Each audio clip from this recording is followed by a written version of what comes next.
ചെടിച്ചട്ടിക്കകത്തെല്ലാം കാട് കയറിയിരിക്കുകയാണ്. എല്ലാം പറിച്ച് കളഞ്ഞ് വൃത്തിയാക്കണം.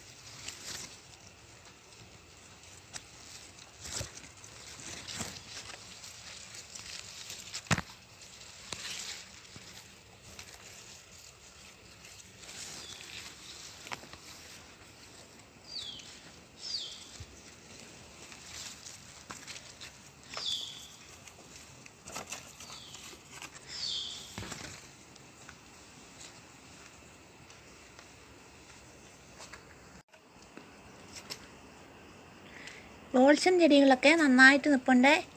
എല്ലാത്തിനും കുറച്ച് വെള്ളം ഒഴിച്ചു കൊടുക്കാം.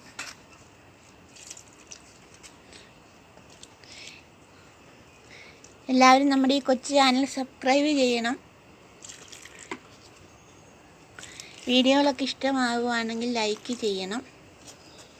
നല്ല അഭിപ്രായങ്ങളും അറിയിക്കണം.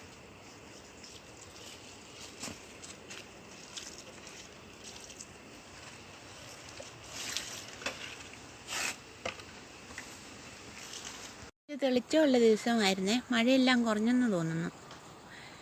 പ്രകൃതിയുടെ സംഹാരതാണ്ഡവം കഴിഞ്ഞു. വയനാട്ടിലെ പ്രകൃതി ദുരന്തത്തിൽ മരിച്ച എല്ലാ പ്രിയപ്പെട്ടവർക്കും ആദരാഞ്ജലികൾ അർപ്പിക്കുന്നു. അതുപോലെ തന്നെ അവിടെ ദുരന്തം അനുഭവിക്കുന്നവരെ എല്ലാവരെയും ദൈവകരങ്ങളിൽ സമർപ്പിക്കുന്നു.